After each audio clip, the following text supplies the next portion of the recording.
برانا محترم اوردن کو حضرت العلامہ طاولہ بنیالی سے په مختلفو موضوعګانو د بیانونو د MP3 CD د پاره زمنګ د دکان پته یاد ساتئ اشاعت توحید سنت 61 اینڈ سیڈیز مرکز دکان نمبر 23 عبدالرحمن پلازا نزد مین چوک جہانگیرہ روڈ سوابی پروپرائٹر انور شیر توحید موبائل نمبر 03015710 لا ضد له ولا ند له ولا مثل له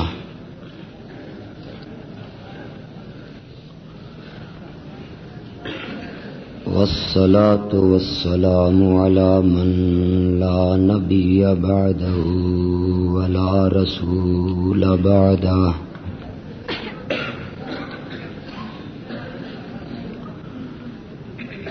لا رسالة بعد رسالته ولا نبوة بعد نبوته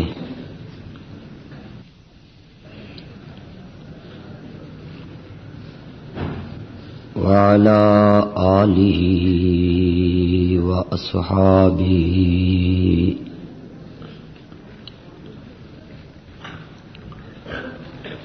الذين هم خلاصة العرب العرباء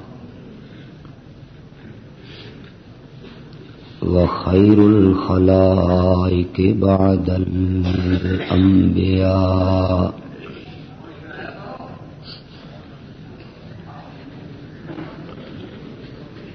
أما بعد فأعوذ بالله من الشيطان الرجيم بسم الله الرحمن الرحيم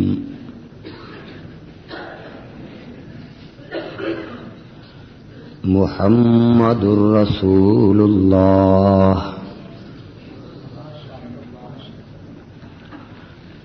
والذين معه أشداء على الكفار رحماء بينهم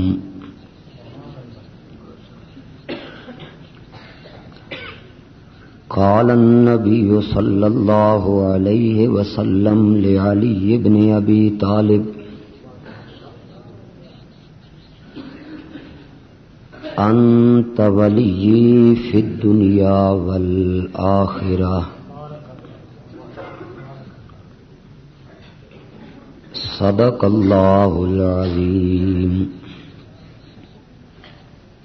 وصدق النبي الأمي الكريم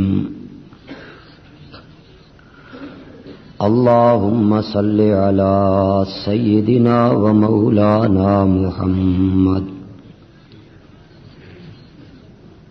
وعلى آل سيدنا ومولانا محمد وبارك وسلم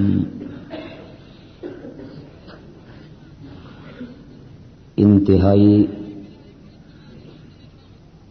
معزز علماء کرام،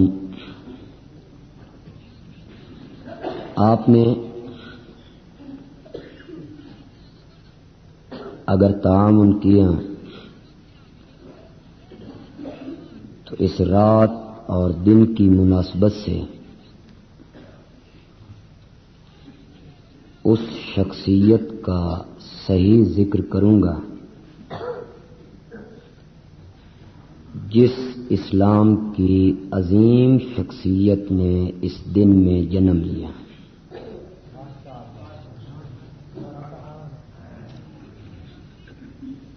اگرچہ رمضان المبارک کو یہ شرف حاصل ہے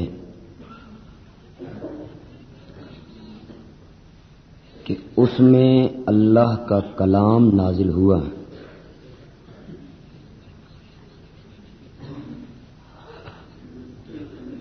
اور یہ اللہ کا کلام کوئی معمولی چیز نہیں،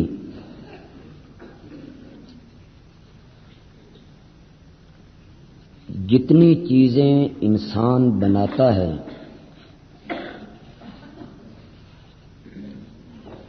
ان کا تعلق خارج سے ہوتا ہے، باہر سے ہوتا ہے۔ یہ رومال کسی نے بنایا، یہ مائک کسی نے بنایا،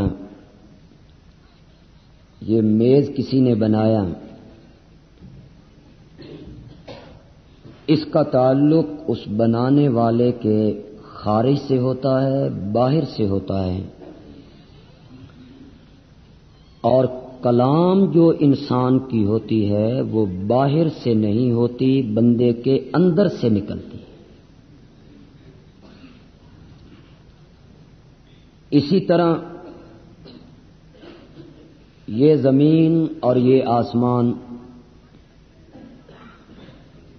یہ سورج اور یہ چاند اور یہ ستارے، یہ سر بفلک پہاڑ اور یہ بہنے والے دریا، یہ ندیاں، یہ نالے، یہ نہریں، یہ سمندر، یہ نباتات، یہ انسان، یہ ملائکہ، یہ جنات، یہ عرش، یہ کرسی، یہ فرش، سب اللہ کی مخلوق ہے۔ اس کا تعلق خارج سے ہے، لیکن جو قرآن پاک ہے یہ مخلوق نہیں ہے، اللہ کی کلام ہے، اللہ کے اندر سے نکل کے آئے۔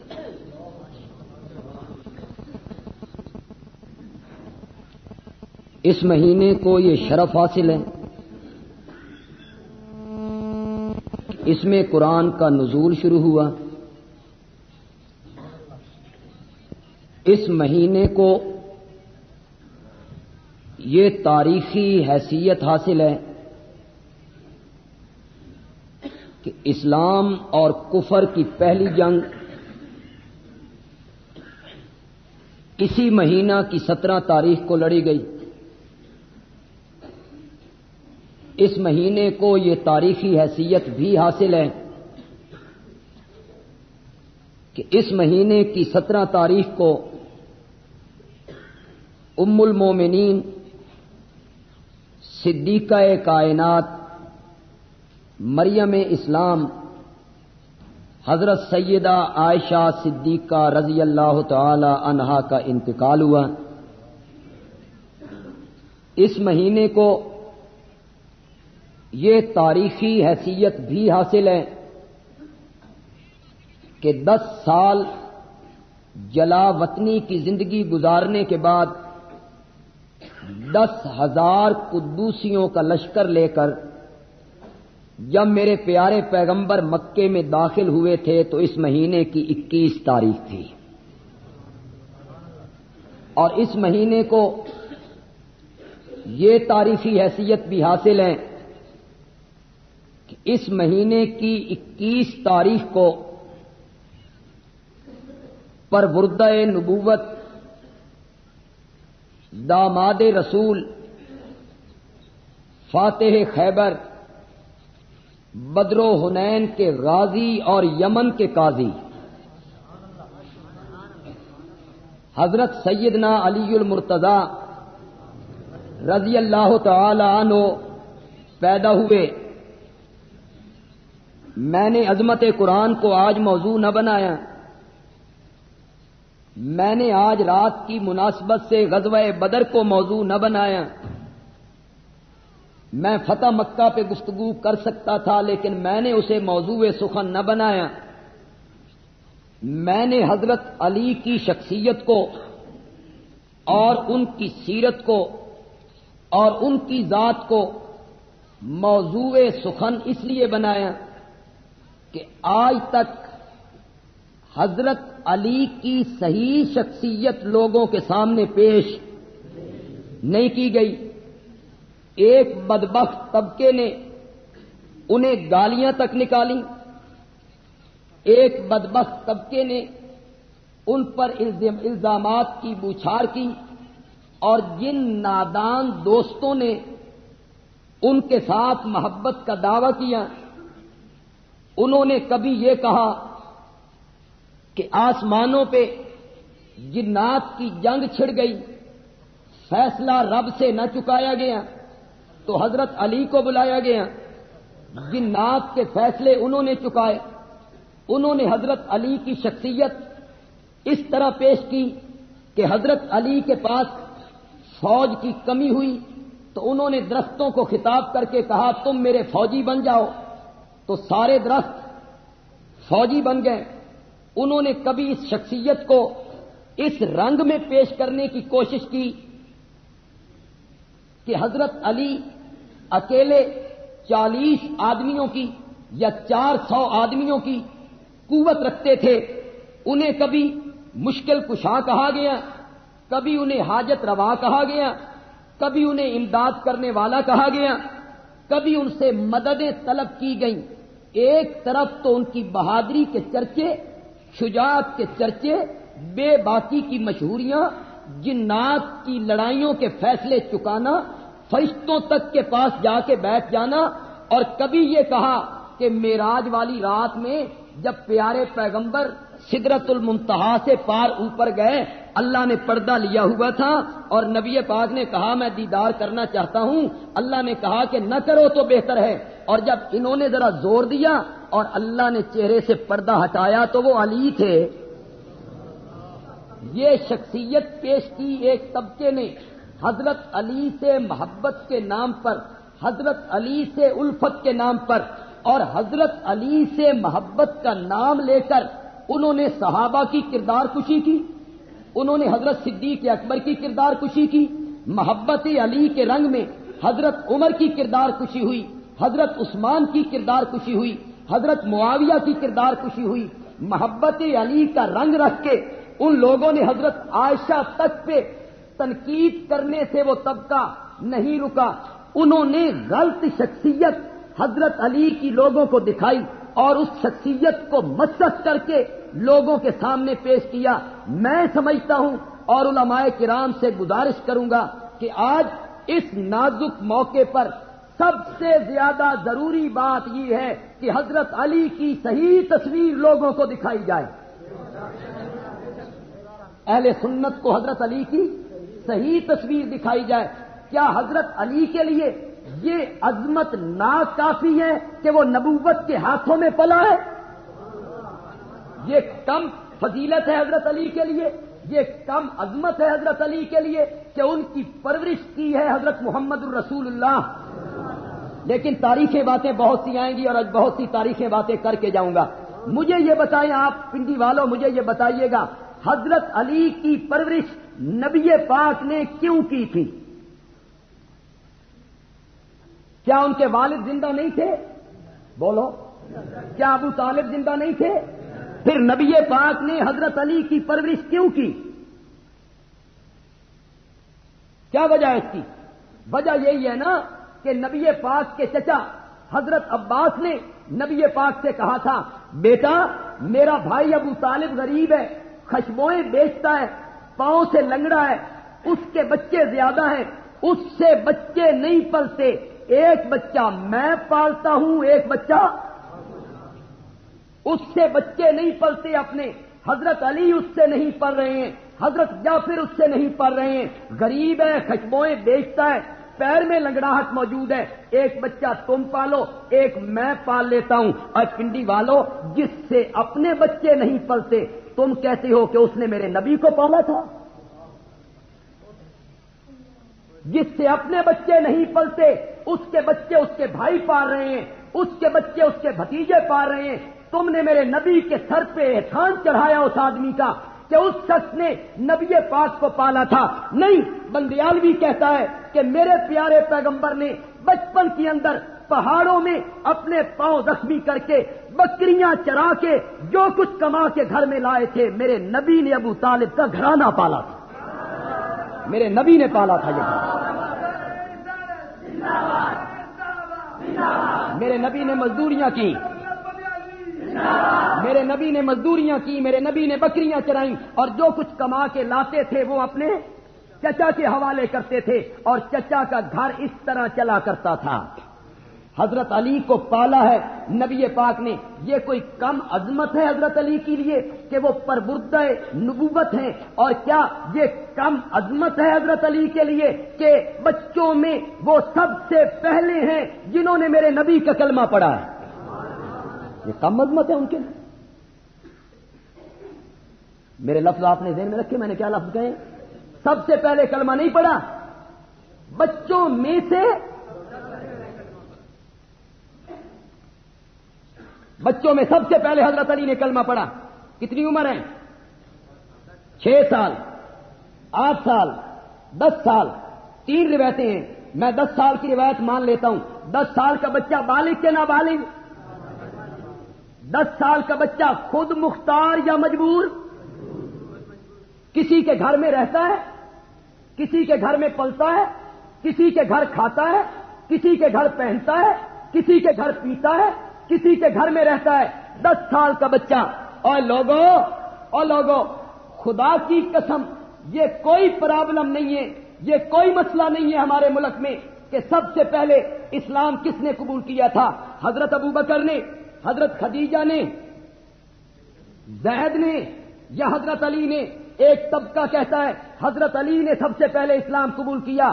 اہل سنت کہتے ہیں حضرت ابو بکر نے سب سے پہلے اسلام قبول کیا. کچھ لوگوں نے تطبیق دے دی کہ لڑو مرو نہیں، یوں کہہ دو جوان مردوں میں سب سے پہلے ابو بکر، غلاموں میں زید، عورتوں میں خدیجۃ الکبریٰ اور بچوں میں. اس طرح حل کر لو. لیکن میں کہتا ہوں یہ کوئی مسئلہ نہیں ہے. 1 دن پہلے کس نے مانا، 1 دن بعد کس نے مانا، 2 گھنٹے پہلے کس نے مانا، 2 گھنٹے بعد کس نے مانا، 1 ہفتہ پہلے کس نے مانا، 2 ہفتہ بعد کس نے مانا، یہ کوئی مسئلہ نہیں ہے. مسئلہ یہ ہے کس کے ماننے سے میرے نبی کی کمر مضبوط ہوئی. مسئلہ یہ ہے کس کے ماننے سے میرے نبی کی کمر مضبوط ہوئی. عورت کے ماننے سے، 10 سال کے بچے کے ماننے سے، یا اس غلام کے ماننے سے جس معاشرے میں غلام کی کوئی حیثیت؟ بیوی تو ہمیشہ خامند کے پیچھے ہوتی ہے. جدھر خامند، جدھر مرد ووٹ دے گا عورت ادھر ووٹ دے. آپ نہیں بولتے ہیں، آپ کے ہاں ایسا نہیں ہوگا.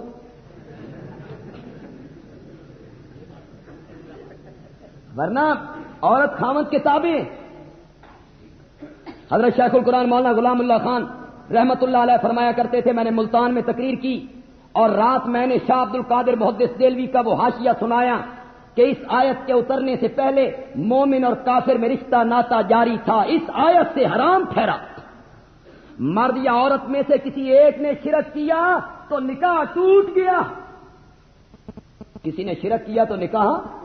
شرک یہ ندیم صاحب کہہ رہے تھے نا، شرک بہت بڑا گناہ ہے اور وہ ناقابل معافی جرم ہے. ان اللہ لا، وہ ہے کیا؟ شرک کہتے کس کو ہیں؟ جب بندہ شرک کرتا ہے تو اس کے سر پہ 2 سینگ اگتے ہیں، دور سے پتہ چلتا ہے یہ شرک کر کے آ رہا ہے. ایسا کچھ نہیں ہوتا. نبی پاک بیٹھے ہوئے، ایک صحابی آیا، اس نے کہا ماشاء اللہ ہو و ماشاء محمد، جو اللہ چاہیں گے اور جو محمد چاہیں گے وہی ہوگا. یہ جملے اس معاشرے میں کہتے ہو کہ نہیں کہتے ہو؟ بولو. اللہ نبی دے حوالے، اللہ نبی وارث، اللہ تے پنجتن پاک دا سہارا، اللہ تے اللہ دے نبی دی حفاظت ہوے، اللہ تے اللہ دے نبی چاہیا تے کم ہو جائے گا. اور تم کئی مواد کہتے ہو اللہ رسول دی سو، اللہ نبی وارث، اللہ تے اللہ نبی خیر کرے گا، اللہ کے پنجتن پاک دے حوالے، اللہ نبی وارث، یہ جملے کہتے رہتے ہو. اس صحابی نے کہا ماشاء اللہ ہو و ماشاء محمد، جو اللہ چاہیں گے، جو محمد کریم چاہیں گے وہی ہوگا. نبی پاک کا چہرہ سرخ ہو گیا، منبر پہ آئے خطبہ دیتے ہوئے اس صحابی کو مخاطب کرتے ہوئے فرمایا اجعلتنی للہ ندا، اجعلتنی للہ ندا، کیا تو نے یہ جملہ کہہ کے مجھے اللہ کا شریک بنا دیا؟ معلوم ہوتا ہے یہ جملہ کہنا کیا ہے؟ بولو بولو، یہ جملہ کہنا کیا ہے؟ شرک ہے. قرآن نے کہا والذین تدعون من دونہ، ما یملکون من قطمیر، اللہ کے سوا جن کو تم پکارتے ہو، کھجور کی گٹھلی کے اوپر جو ایک باریک سا پردہ ہوتا ہے، وہ اس پردے کے مالک تم کہتے ہو وہ کرنیاں بھرنیاں والے ہیں، تم کہتے ہو وہ کھوٹی قسمتیں ہیں، تم کہتے ہو مقدمے میں بندہ پھنس جائے تو بری امام جائے، وہ مقدمے سے بری کرواتا ہے، تم کہتے ہو گردے میں اور مثانے میں پتھری ہو جائے تے پیر دے کھارے جاؤ، اے محکمہ اللہ اس دے سپرد کیتا ہے کہ تو مثانے چ پتھریاں کڈیاں کر لو گے،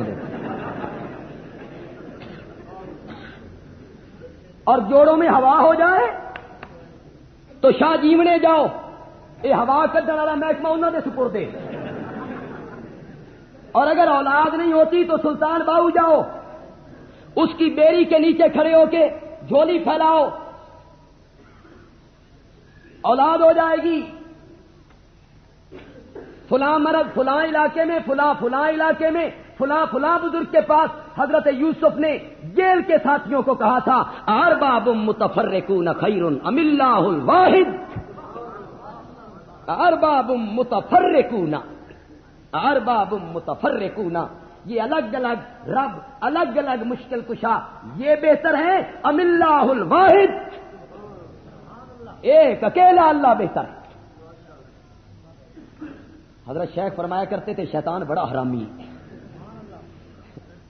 حضرت شیخ کہتے تھے شیطان بڑا حرامی ہے، ہر شہر دے لوگوں الگ الگ مشکل کشا بنا کے دیتے، پنڈی والے آخیا تو لاہور جان دی کوئی ضرورت نہیں، تو اتنے رہو، میں تو اتنے بنا دینا بری، لاہور والوں آخیا تو پنڈی جان دی ضرورت نہیں، اتنے ہی داتا،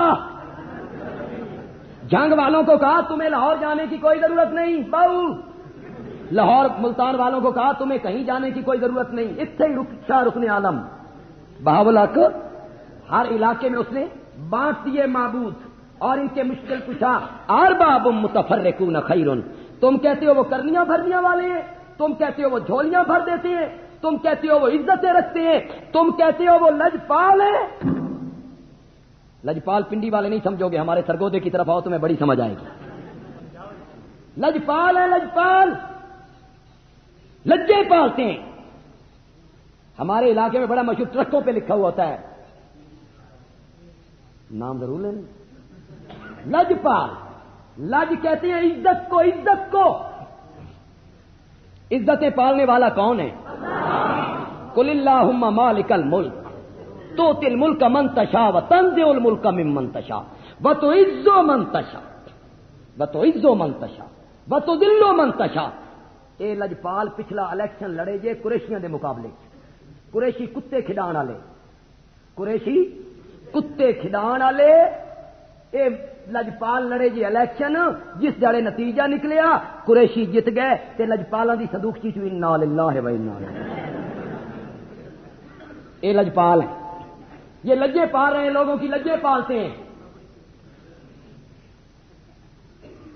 اور مزے کی بات یہ ہے کہ ہمارے سرگودے ڈویژن میں ان لجپالوں نے خود بھی ہرے، جس دے سر تے ہاتھ رکھیا اس دے ہی بیڑا گرک کر، ایسے لجپال۔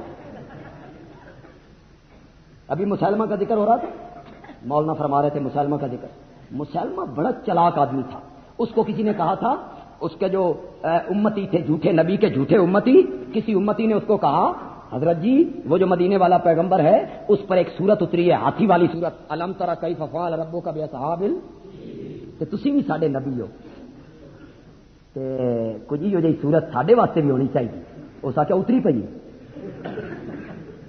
اس نے وہ سورت سنائی لوگوں کو، اب جو عربی جانتے ہیں وہ تو بڑا مزہ حاصل کریں گے، جو نہیں جانتے ترجمے میں وہ لطف نہیں آئے گا، کہتا ہے الفیل و مل فیل، الفیل و مل فیل وما ادراک مل فیل،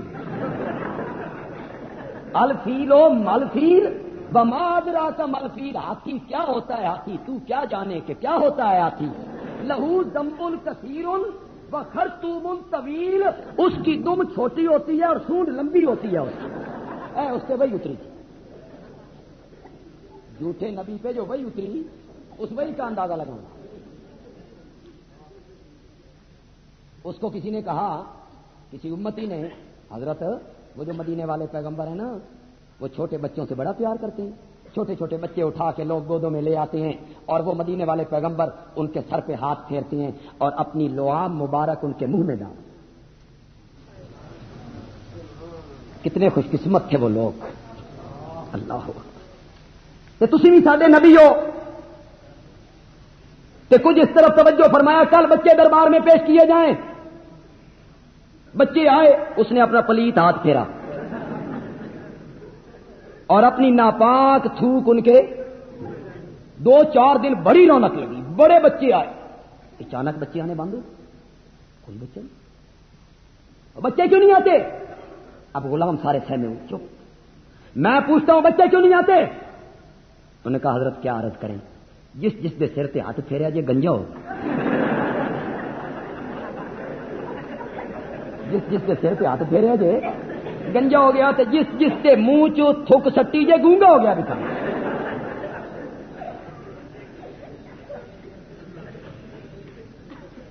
اور ہر سرما ڈالنے والی آنکھ چشمے کی ڈالا نہیں ہوتی.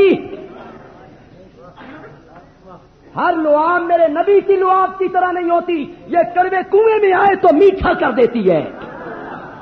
ہر ہاتھ میرے نبی کے ہاتھ کی طرح نہیں ہوتا. یہ آسمان کی طرف اٹھے تو چاند 2 ٹکڑے ہو جایا کرتا ہے. اس کو کہاں سے بھول لگی تھی کہ وہ سر پہ ہاتھ پھیرے گا تو جس طرح یہاں برکتیں ہوتی ہیں وہاں بھی برکتیں ہوں گی. جس جس دے سر پہ ہاتھ پھیرے اجے لجپالا نے بھی جس جس دے سر پہ ہاتھ رکھے گنجا کا سب کو ہروایا اپنے ڈویژن. اور لجپال وہ نہیں ہوتا.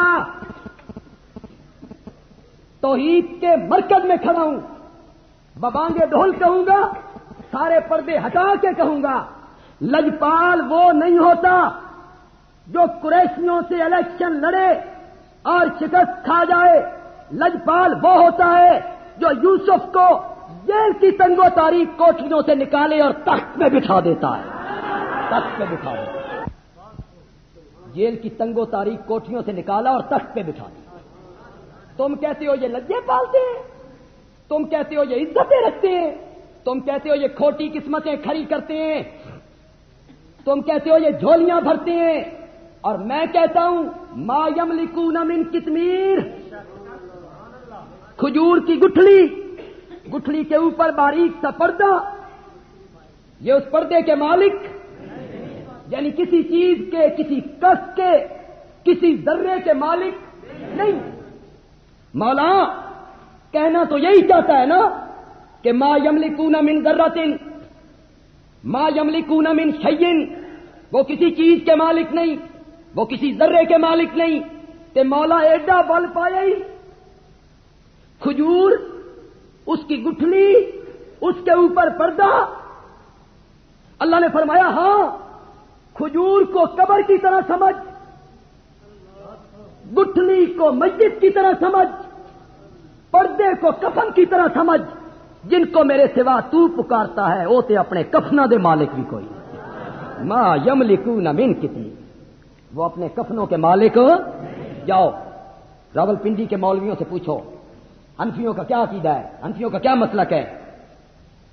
اگر کوئی کفن چور کسی مردے سے کفن چرا لے اور اس کا جرم ثابت ہو جائے تو اسلامی شریعت اس کفن چور کے ہاتھ نہیں کاٹے گی.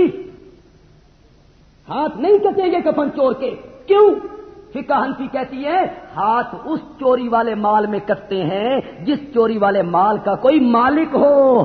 اللہ نے فرمایا وہ کسی چیز کے مالک نہیں. ان تدعوہم لا يسمعوا دعاءکم. پنڈی میں کھڑا ہوں، یہاں جب پڑھا کرتا تھا تو یہاں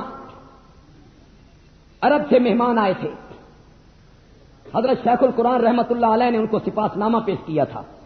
فی البدیع عربی میں لکھا ہوا نہیں تھا، جس میں میرے شیخ نے عرب کے مہمانوں کو اپنے ملک کی مذہبی حالت بتائی کہ ہمارے ملک میں کیا ہوتا ہے. اس میں میرے شیخ نے بتایا یہاں قبریں پوجتی ہیں. ان لوگوں کا نظریہ ہے کہ وہ مالک و مختار ہیں، جب ہم ان کو پکاریں وہ ہماری پکاریں سنتے ہیں. یہ شیخ نے ملک کی مذہبی حالت پس منظر پیش کیا. پھر شیخ نے کہا حالانکہ اللہ کہتا ہے حالانکہ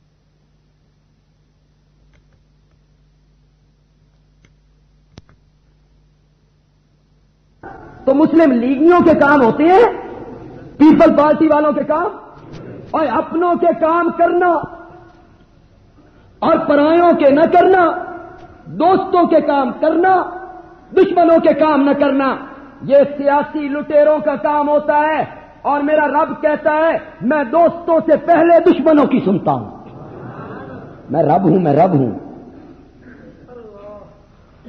کھڑا تھا نا رب کے سامنے، اللہ نے کہا سجدہ کر، اس نے کہا میں نہیں کرتا۔ اللہ نے فرمایا کیوں نہیں کرتا؟ اس نے کہا میری مرضی میں نہیں کرتا۔ اتنا بڑا دشمن اللہ کا آپ نے کو دیکھا ہے آج تک؟ سامنے کھڑا روبرو، سجدہ کر، ابا واستکبر، نہیں کرتا۔ کیوں نہیں کرتا؟ میری مرضی میں نہیں کرتا۔ فرمایا نکل میری جنت سے۔ کہنے لگا سنبھال اپنی جنت میں جا رہا۔ وہ جو اقبال نے مکالمہ لکھا ہے جبریل کا اور ابلیس کا، وہ مکالمہ آپ پڑھیں، اس کا آخری شعر جب ختم ہو رہا ہے اس مکالمے کا، تو ابلیس کی زبان سے وہ مکالمہ ختم ہو رہا ہے۔ ابلیس جبریل کو خطاب کر کے کہتا ہے میں کھٹکتا ہوں دل یزداں میں کانٹے کی طرح، میں کھٹکتا ہوں دل یزداں میں کانٹے کی طرح، اور جبریل تو فقط اللہ اللہ اللہ، تو سر جھکائے رہتا ہے اور میں اس کے دل میں کانٹے کی طرح کھٹکتا ہوں۔ سجدہ کر، اس نے کہا نہیں کرتا۔ کیوں نہیں کرتا؟ میری مرضی میں نہیں کرتا۔ نکل میری جنت سے۔ اس نے کہا میں یہ جا رہا ہوں۔ گیا، پتہ نہیں کیا خیال آیا، واپس مڑ کے کہتا ہے مولا کر دیتے ہی اپنی جنت چوں، میری ایک دعا ہے یا اللہ میری زندگی قیامت تک لمبی کر دے۔ اللہ نے فرمایا جا، تیرے ہاتھوں کو بھی خالی واپس کرتے ہوئے مجھے شرم محسوس ہوتی۔ تو نے لوگوں کو یہ پٹی پڑھائی ہے اسی پلیت ہاں، ساڈی نہیں سنتا، تسی شیطان نالوں زیادہ پلیت ہو۔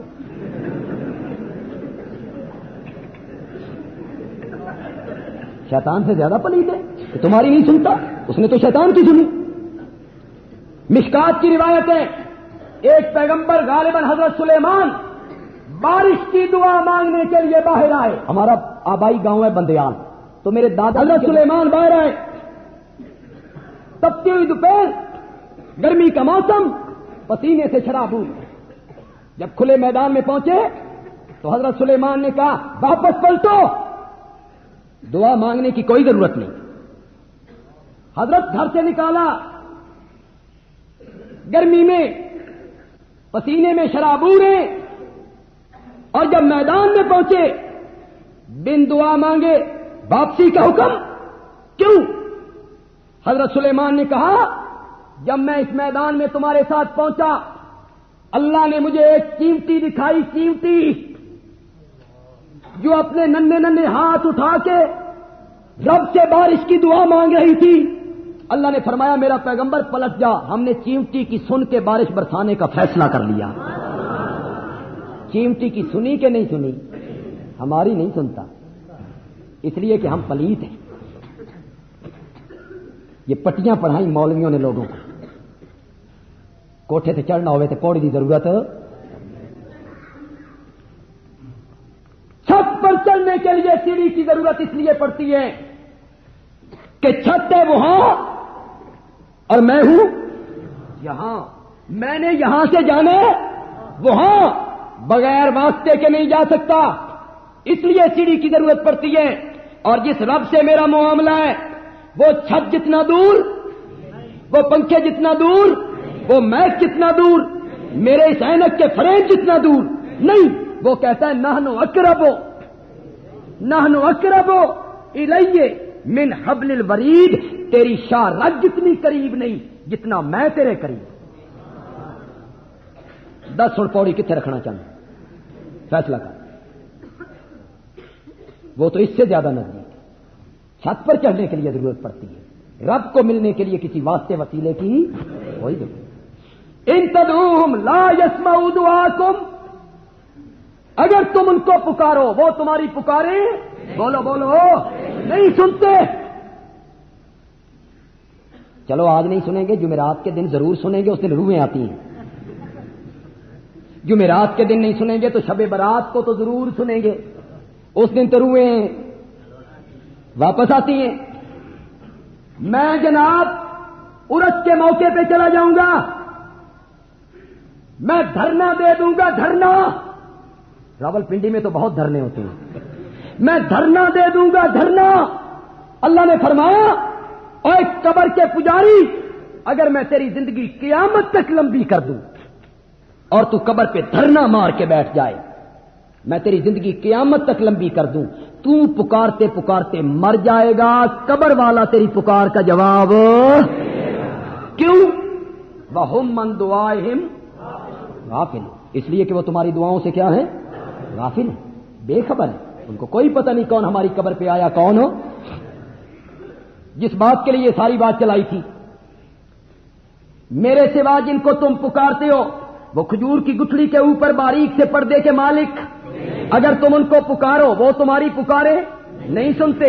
یہ سب کچھ بیان کر کے اللہ آیت کے آخر میں کہتے ہیں وَيَوْمَ الْقِيَامَةِ يَكْفُرُونَ بِشِرْكِكُمْ, وَيَوْمَ الْقِيَامَةِ يَكْفُرُونَ بِشِرْكِكُمْ, اور قیامت کے دن وہ مشکل کشاد تمہاری پوجا پاٹ اور تمہارے شرک کا کیا کریں گے؟ انکار کریں گے. معلوم ہوتا ہے اللہ کے سوا کسی اور کو پکارنا اس نظریے کے ساتھ کہ وہ میری پکار کو سنتا ہے, قرآن نے اس کو کیا قرار دیا ہے؟ شرک قرار دیا. وَيَوْمَ الْقِيَامَةِ يَكْفُرُونَ بِشِرْكِكُمْ. کیا بیان کر رہے تھے؟ تھک گئے ہو؟ حضرت شیخ کہتے ہیں میں نے ملتان میں جو شاہ عبد القادر کا حاشیہ سنایا کہ میاں بیوی میں سے کسی نے شرک کیا تو نکاح, شرک یہ اللہ کی صفت کسی اور میں جانے. حضرت شیخ کہتے تھے میں تقریر کر کے صبح کے وقت امیر شریعت سید عطا اللہ شاہ بخاری کو جو ملنے کے لیے ان کے گھر میں آیا نا, تو ایک بندہ ان کو مٹھیاں بھر رہا تھا. جو ہی اس بندے نے مجھے دیکھا پٹاخ پیچھے گرا, لیکن یہ سارا اس نے مصنوعی چکر چلا, مصنوعی مزاج کیا, پٹاخ پیچھے گرا. میں گیا شاہ صاحب سے میں ملا تو وہ بندہ بھی اتنے میں اٹھ بیٹھا, تو اٹھ کے کہتا ہے شاہ جی اے جڑا مولوی آ رہا نا اس راتی بڑے نکاح توڑے جی, اس بڑے نکاح توڑے. شاہ صاحب تو پھر سارا سمجھتے تھے. شاہ صاحب نے مجھ سے کہا شاہ عبد القادر کا حاشیہ سنایا ہوگا, شاہ عبد القادر کا حاشیہ سنایا ہوگا. تو میں نے کہا جی شاہ عبد القادر محدث دہلوی کا حاشیہ ڈٹ کے سنایا ہے. وہ بندہ کہنے لگا شاہ جی رات 2 بجے کا وقت تھا, میں تقریر ختم کر کے جو گھر آیا بیوی میری سوئی ہوئی تھی, میں نے بیوی کو اٹھایا, اٹھو کرما لیے. وہ بیچاری آنکھیں ملتی ملتی اٹھی, میں آ کے پہلے 10 تیرا عقیدہ کی. وہ تھکی ہوئی ہے, نیند اس پر غالب ہے, 2 بجے کا وقت ہے. اس نے کہا مجھے سونے دے, صبح بات کریں گے. میں کیا ہوں 10 تیرا عقیدہ کیے, تیرا نظریہ تیرا عقیدہ کیے. میں 2-3 باری جو آخیا تیرا عقیدہ کیے, وہ تنگ ہو کے آخر لگی چھڑ دے میرا کھاڑا, جڑا عقیدہ تیرا وہی میرا, جڑا تیرا. بیوی تو خامد کے پیچھے ہوتی. 10 سال کا بچہ کسی دشمن کو نہیں ہٹا سکتا,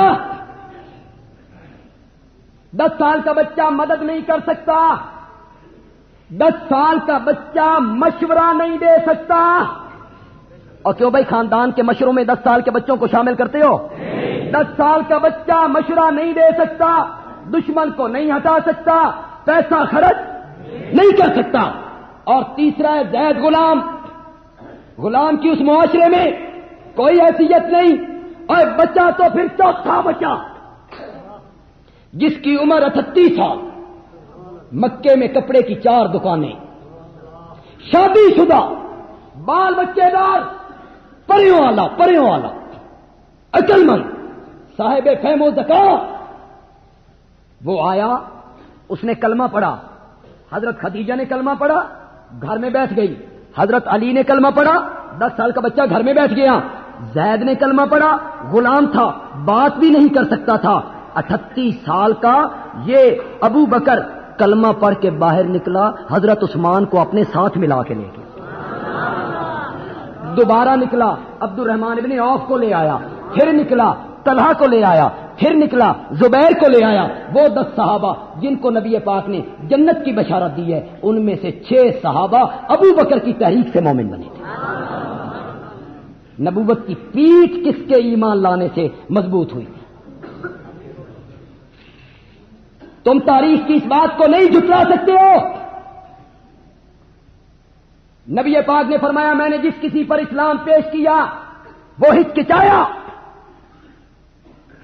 پیچھے ہٹا، اس نے کہا میں سوچوں گا، مشورہ کروں گا، حتیٰ کہ راولپنڈی والوں، حتیٰ کہ میں نے اپنے چچا زاد بھائی 10 سال کے علی المرتضیٰ سے کہا جو میرے گھر میں پلتا ہے، میرے گھر میں رہتا ہے، میرے گھر میں کھاتا ہے، میں نے کہا علی میں نبی ہوں، کلمہ پڑھ، کلمہ پڑھ، مجھے مان۔ 10 سال کے علی نے جواب دیا بابا سے پوچھوں گا پھر پڑھوں گا۔ اس تاریخی روایت کو جھٹلا سکتے ہیں آپ؟ بابا سے پوچھوں گا پھر پڑھوں گا۔ 10 سال کا بچہ جواب دیتا ہے۔ آپ نے فرمایا میں نے جس کسی پر اسلام پیش کیا اس نے کہا دلیل، معجزہ، نشانی، چاند کو 2 ٹکڑے کر کے دکھا پھر مانیں گے، بتا میری مٹھی میں کیا ہے۔ اس نے کہا میں بتاؤں کہ مٹھی والی چیز خود بتائے۔ کنکریوں نے کلمہ پڑھا، اس نے نہیں مانا۔ جس کسی پر اسلام پیش کیا اس نے کہا نشانی، دلیل، معجزہ، اور اس دھرتی پر صرف ایک آدمی ہے، صرف ایک آدمی ہے۔ جب اس کے سامنے میں نے کہا میں نبی ہوں، اس نے کہا جو تو نبی ہے تو ابو بکر تیرا پہلا امتی ہے۔ کیوں نہیں مانگی؟ بتاؤ کیوں نہیں مانگی؟ پنڈی والوں بتاؤ ابو بکر نے بغیر دلیل کے کیوں مانا؟ کیوں مانا؟ اور ابو بکر نے بغیر دلیل کے اس لیے مانا کہ ابو بکر میرے نبی کے بچپن کا یار ہے، ابو بکر میرے نبی کے لڑکپن کا یار ہے، ابو بکر میرے نبی کی جوانی کا یار ہے، ابو بکر میرے نبی کی جلوت اور خلوت کا یار ہے۔ ابو بکر نے کہا جو بندہ دنیا کے معاملے میں جھوٹ نہیں بولتا وہ رب کے معاملے میں کیسے جھوٹ بولتا، کیسے جھوٹ بولتا۔ ابو بکر پہلی صف میں آیا، ابو بکر نے اپنا رنگ ختم کیا، ہے توجہ، ابو بکر نے اپنا رنگ ختم کیا، نبوت کے رنگ میں رنگا گیا، نبوت کے رنگ میں رنگا گیا۔ اور بھائی ہجرت کی رات میں بستر پہ کس کو سلایا؟ بولو، یہ حضرت علی کی فضیلت ہے کہ کوئی نہ ہے؟ فضیلت کے کوئی نہ؟ بستر رسول پہ کون سویا؟ آج محب علی کہتا ہے علی اس لیے عظیم ہے کہ وہ بستر رسول پہ سویا۔ میں نے کہا بستر رسول پہ سونے کی وجہ سے اگر کوئی عظیم بن جاتا ہے، علی 1 رات سویا، عائشہ 9 سال سوئی۔ اگر بستر رسول پہ سونے سے کوئی عظیم ہو جاتا ہے پھر تو عائشہ سب سے زیادہ عظیم ہے۔ جو بستر رسول پہ سویا وہ بھی عظیم ہے، اور جس کی جھولی نبوت کا بستر بن گئی وہ عظیم تر ہے، وہ عظیم تر ہے، وہ عظیم تر ہے۔ اور تبھی تو جب دونوں یار نکل کے گئے، دونوں یار نکل کے گئے تو کفار نے پیچھے سے دونوں کی قیمت لگائی، جو دونوں کے سر لائے 200 اونٹ، اور دونوں میں سے ایک کا سر لائے ایک مالک، دوسرا غلام، ایک استاد، دوسرا شاگرد، ایک نبی، دوسرا امتی، مجھے کہنے دو ایک زمین تو دوسرا آسمان۔ ساری دھرتی ابو بکر جیسے لوگوں سے بھر جائے، ایک نبی کا مقابلہ، اور سارے نبی اکٹھے ہو جائیں تو میرے پیارے پیغمبر کا مرتبہ۔ لیکن یہاں ابو بکر کے سر کی قیمت نبوت کے برابر، نہیں سمجھا آپ نے؟ جو دونوں میں سے کسی کا سر لائے، ابو بکر کا لاؤ تب 100 اونٹ، نبی پاک کا لاؤ، ابو بکر کی قیمت نبوت کے برابر پڑ گئی۔ کیوں ایسے قیمتیں نہیں پڑتی؟ دودھ میں جب پانی ڈالتے ہیں، پاکستان تو پھر پاکستان ہوا، یہاں تو ایسے کام نہیں ہوتے، یہ ہندوستان میں ہوتے ہیں، پاک لوگوں کا ملک ہے۔ دودھ میں جب پانی ڈالتے ہیں تو پانی چیخاں بڑیاں مارتا، پانی کہنا تیرا رنگ میرے رنگ جیا نہیں، اور تیرا ذائقہ میرے ذائقے جیا نہیں، تیری قیمت میری قیمت جی نہیں، تو کتنے بڑے آنا۔ پانی اس نو کہندا میرے کول نہ پوچھ، پان والے کول پوچھ۔ وہ مفید طالبین میں ایک حکایت آپ نے پڑھی ہوگی، بھائی جب بندہ دیوار میں کیل ٹھوکتا ہے نا تو دیوار کہندی ہے اور تو کتنے بڑے آنا ہو، تو وہ وکیل کہتا ہے میرے کو نہ پوچھ ٹھوکر والے کو پوچھ، جس کے پاس ہتھوڑی ہے اس سے پوچھ۔ دودھ بڑھیا چیخا ماری، تیرا رنگ میرے رنگ دیا نہیں، تیرا ذائقہ میرے ذائقے دیا نہیں، تیری قیمت میری قیمت جائی نہیں، تو کسے؟ پانی کہتا ہے میں مانتا ہوں میرا رنگ تیرے رنگ جیسا نہیں، میں مانتا ہوں میرا ذائقہ تیرے ذائقے جیسا نہیں، میں مانتا ہوں میری قیمت تیری قیمت جیسی نہیں، لیکن دودھو یار وفادار ہوں، یار وفادار ہوں۔ جب تجھ میں ملوں گا نا اپنا رنگ چھوڑ کے تیرا رنگ اختیار کر، اپنے رنگ کی قربانی دوں گا، تیرا رنگ اختیار کروں گا، اور میری قدر و قیمت کا اندازہ اس وقت ہوگا جب حلوائی ڈالے گا کڑائی میں، نیچے جلائے گا آگ، جب تک میرا ایک گھونٹ تیرے اندر موجود رہا ساری آنچ خود سہ لوں گا، تجھ پر آنچ نہیں آنے دوں گا۔ دودھ نے کہا جو اتنا ہی وفادار ہے پھر آ جا، جیڑی قیمت میری ہوئی تیری، اس میں کوئی شک نہیں کہ میرا نبی دودھ ہے، ابو بکر پانی ہے، لیکن یار وفادار ہے۔ جس نے نبوت کا رنگ اختیار کیا اس نے ساری آنچ اپنے اوپر سے اپنے اوپر سے۔ نابینے باپ نے جب پیچھے سے بلا کے کہا تھا ابو بکر تجھے اس لیے جوان کیا تھا کہ میں نابینا ہو جاؤں اور تو میری ہاتھ کی لاٹھی بنے تو تو مجھے چھوڑ کے چلا جائے، ابو بکر نے جواب بھی نہیں دیا۔ باپ نے کہا بیٹا اگر میرا خیال نہیں آتا یہ جوان بیٹیوں کا خیال کر لے، میں نابینا ہوں ان کو سنبھال بھی نہیں سکتا، ان بیٹیوں پر رحم کر۔ ابو بکر نے دروازے کی طرف منہ کر کے باپ کو کہا بابا جانتے ہو میرے دروازے پہ کون آیا ہے؟ جانتے ہو میرے دروازے پہ کون آیا ہے؟ آج میرے دروازے پہ وہ آیا ہے جس کے دروازے پہ پوری کائنات چل کے جایا کرتی ہے۔ جبریل جائے تو نبوت کے دروازے پر، علی المرتضیٰ جائے تو نبوت کے دروازے پر، آج نبوت چل کے میرے دروازے پر۔ محمد ہے متاع عالم ایجاد سے پیارا، پدر مادر برادر جان مال اولاد سے پیارا۔ 40,000 درہم تھے جو ساتھ باندھ لیے تھے، 10 سال کا بچہ کیا کر سکتا تھا؟ اس نے تو 40,000 درہموں کی قربانی دی، اس نے وطن کی قربانی دی، اور 10 سال کا بچہ کیا کر سکتا تھا؟ یہ تو باہر نکلا تو نبی پاک نے اسی طرح پوچھا جس طرح 1 سال پہلے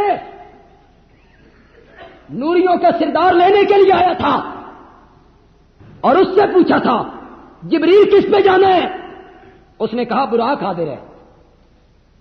ہجرت والی رات مکے سے باہر نکل کے میرے پیغمبر نے اسی طرح پوچھا ابو بکر کس پہ جانا ہے؟ اس نے کہا میرے کندھے حاضر ہیں۔ اس نے براق پیش کی، اس نے کندھے جھکائے۔ تو کہتا ہے ابو بکر کے کاندھے پہ میرا نبی آیا، اس میں ابو بکر کا کمال کیا ہے؟ میرا نبی تو گھوڑے پہ بھی سوار ہوا، میرا نبی تو خچر پہ بھی سوار ہوا، میرا نبی تو گدھے پر بھی سوار ہوا، ابو بکر پہ سواری کر لی تو کون سی بڑی بات ہے؟ میں نے کہا اوے احمد جس گھوڑے پر میرا نبی سوار ہوا وہ گھوڑا تمام گھوڑوں کا سردار بن گیا، جس خچر پہ میرا نبی سوار ہوا وہ خچر تمام خچروں کا سردار بن گیا، جس گدھے پر میرا نبی سوار ہوا وہ گدھا تمام گدھوں سے اعلیٰ ہو گیا، جس ابو بکر کے کاندھے پہ میرا نبی آیا وہ ابو بکر پوری امتوں کا امام بن گیا، پوری امتوں کا سردار بن گیا۔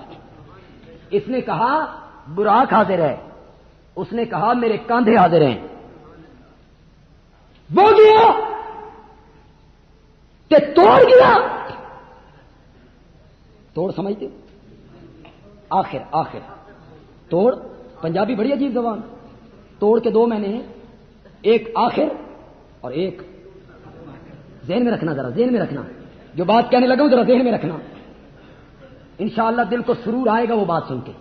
توڑ آخر، توڑ الگ کرنا، وہ گیا تے توڑ گیا نہیں، رستے میں چھوڑ گیا، اور یہ گیا خدا کی قسم اتنا توڑ گیا کہ دونوں کو آج تک کوئی توڑ نہ سکا، دونوں کو آج تک کوئی توڑ نہ سکا۔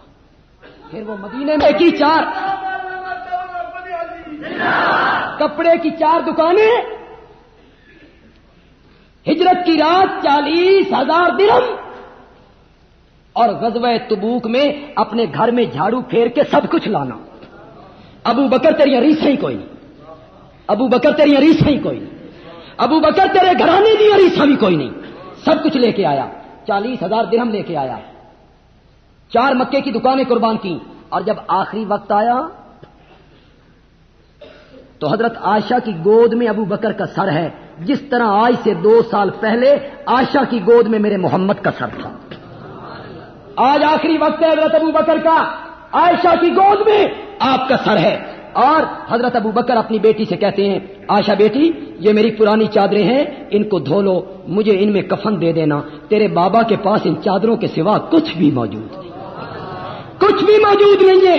حضرت عائشہ کی چیخیں نکل گئی, کہتی ہیں بابا پرانی چادریں ہم نیا کفن خریدیں گے آپ کو پہنانے کے لیے.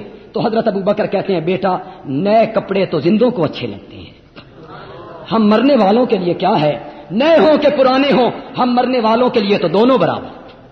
حضرت علی پروردہ نبوت ہے, حضرت علی بستر رسول پہ اس رات سویا ہے. حضرت علی بدر کا غازی ہے, اوس کا غازی ہے, یمن کا قاضی ہے.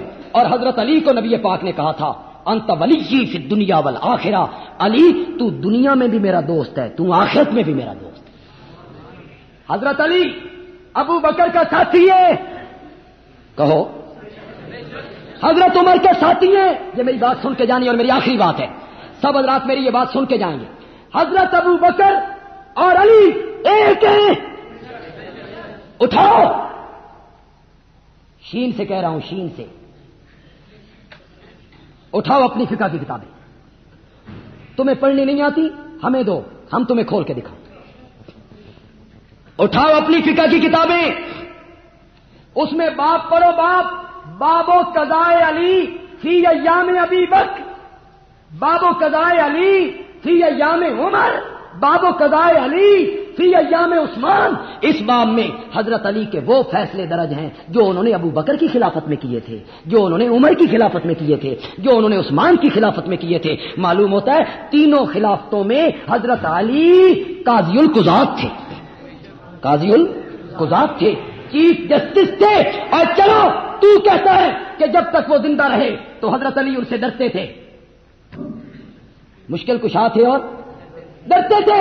جب حضرت ابو بکر کا انتقال ہو گیا, حضرت عمر کا انتقال ہو گیا, تو جب تک حضرت فاطمہ زندہ رہی حضرت علی نے دوسری شادی نہیں کی. حضرت فاطمہ کے انتقال کے بعد حضرت علی نے بہت سی شادیاں کی, اس میں سے آپ کی اولاد ہوئی. جب فاطمہ کے بعد آپ نے پہلی شادی کی اور اس میں اللہ نے آپ کو ایک بیٹا عطا کیا. فریقین کی کتابیں گواہیں, شیخ مفید کی الارشاد, عباس قطبی کی کتابیں, ملا باقر مجلسی کی کتابیں گواہ اس بات پر. اٹھاؤ وہ کتابیں. جب بیٹا پیدا ہوا اور لوگ مبارکباد دینے کے لیے آئے اور حضرت علی سے پوچھا علی اللہ نے بیٹا دیا ہے, اس کا نام کیا رکھا ہے؟ تو حضرت علی نے کہا تھا اس کا نام اپنے نبی کے نام پر محمد رکھا ہے. اس بیٹے کا نام کیا رکھا؟ وہ کون سا محمد ہے؟ جس کو کہتے ہو محمد ابن حنفیہ. محمد ابن کیوں بھائی؟ بیٹے کو باپ کی نسبت سے بلاتے ہیں کہ ماں کی نسبت سے؟ تو حضرت علی کے اس بیٹے کو باپ کی نسبت سے کیوں نہیں بلاتے ہو؟ محمد ابن حنفیہ کیوں کہتے ہو؟ حنفیہ تو اس ماں کا قبیلہ تھا, اس کی ماں کے قبیلے کا نام ہے حنفیہ. اس کو محمد ابن علی کیوں نہیں کہتے ہو؟ کیوں لوگوں کو سمجھ نہ آ جائے بے بھی علی دا پتر ہے. یہ کبھی موقع ملا تو پھر بیان کروں گا کہ کیوں نہیں سمجھنے دیتے ہو. بس ہر بات کا ایک وقت ہوتا ہے, محرم میں کریں گے انشاءاللہ, کریں گے انشاءاللہ. بتائیں گے کہ اس کے ساتھ محمد ابن علی کیوں نہیں لکھتے ہو؟ اس لیے کہ اس نے کربلا جاتے ہوئے حضرت حسین کا ساتھ نہیں دیا تھا, صرف اشارہ کافی ہے, اپنے بھائی کا ساتھ نہیں دیا تھا, اس لیے محمد ابن علی نہیں کہتے ہو, اس کو محمد ابن حنفیہ کہتے ہو. یہ پہلا بیٹا پیدا ہوا حسنین کے بعد, نبی کے نام پر نام کیا رکھا؟ فریقین کی کتابیں, بندیالوی ذمہ دار ہے ہر حوالے کا. پھر بیٹا ہوا, لوگ مبارکباد دینے کے لیے آئے. لوگوں نے کہا اللہ نے بیٹا دیا کہ ہاں, نام کیا رکھا ہے؟ حضرت علی نے کہا محمد کے بعد نام رکھا جا سکتا ہے تو ابو بکر ہی رکھا جا سکتا ہے. حضرت علی نے اپنے بیٹے کا نام کیا رکھا؟ بولو بولو. گویا کہ کہنا چاہتے ہیں ابو بکر تو بے وفائی کر کے مجھے چھوڑ کے چلا گیا. با وفا یار کو دیکھ، میں نے تجھ سے بے وفائی نہیں کی، میں نے اپنے بیٹے کا نام تیرے نام پہ رکھ دیا ہے، بلاؤں گا اسے، یاد کروں گا تجھے. شاعر کہتا ہے کاش میرا گھر تیرے گھر کے مقابل ہوتا، کاش میرا گھر تیرے گھر کے مقابل ہوتا، تو نہ آیا کرتا، تیری آواز تو آیا کرتی. نام اپنے بیٹے کا کیا رکھا؟ بولو بولو بولو. تیسرا بیٹا ہوا علی مبارک کو، بیٹا ہوا ہے کہ ہاں نام کیا رکھا ہے؟ فرمایا اس کا نام عمر رکھا ہے. اس کا نام کیا رکھ دیا؟ حضرت حسن کی شادی ہوئی، اللہ نے ان کو بیٹا دیا. بابا کے پاس آئے، بابا اللہ نے بیٹا دیا ہے، نام آپ رکھیں گے؟ حضرت علی نے کہا اس کا نام بھی ابو بکر. حضرت حسین کی شادی ہوئی، اللہ نے انہیں بیٹا دیا، بابا نام آپ نے رکھنا ہے. حضرت علی نے فرمایا بیٹا ابو بکر کے سوا کوئی نام سجتا ہی نہیں.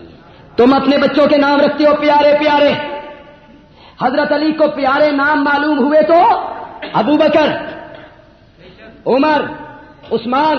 حضرت علی کی صحیح تصویر تمہارے سامنے آ رہی ہے، میری آخری بات نوٹ کر کے جانا. اور پنڈی والوں، حضرت علی کے بیٹے کا نام ابو بکر، دوسرے کا نام عمر، تیسرے کا نام عثمان، حضرت حسن کے بیٹے کا نام اور حضرت حسین کے بیٹے کا نام. اور لوگوں جس گھر کے آنگن میں، جس گھر کے سین میں، جس گھر کے کمروں میں ابو بکر، عمر، عثمان نام کے بچے کھیلتے ہوں وہ گھر شین کا نہیں ہوتا، سین کا ہوتا ہے. جس گھر میں ابو بکر نام کے بچے کھیلتے ہوں وہ گھر سنیوں کا ہوتا ہے، وہ گھر اہل سنت کا ہوتا ہے. جس گھر میں عمر نام کے بچے ہوں وہ گھر اہل سنت کا ہوتا ہے. تو معلوم ہوتا ہے کہ سب سے مضبوط سنی علی المرتضیٰ ہے. حضرت علی اہل سنت، حضرت حسن اہل سنت، حضرت حسین اہل سنت، حضرت جعفر اہل سنت، حضرت باقر اہل سنت، امام تقی اہل سنت، نقی اہل سنت، حسن عسکری اہل سنت. وہ تیرے نہیں ہیں، وہ سب ہمارے. اللہ تعالیٰ عمل کی توفیق عطا فرمائے. وآخر دعوانا الحمدللہ رب العالمین. دینی کیسٹ حاصل کرنے کے لیے پتہ یاد رکھیے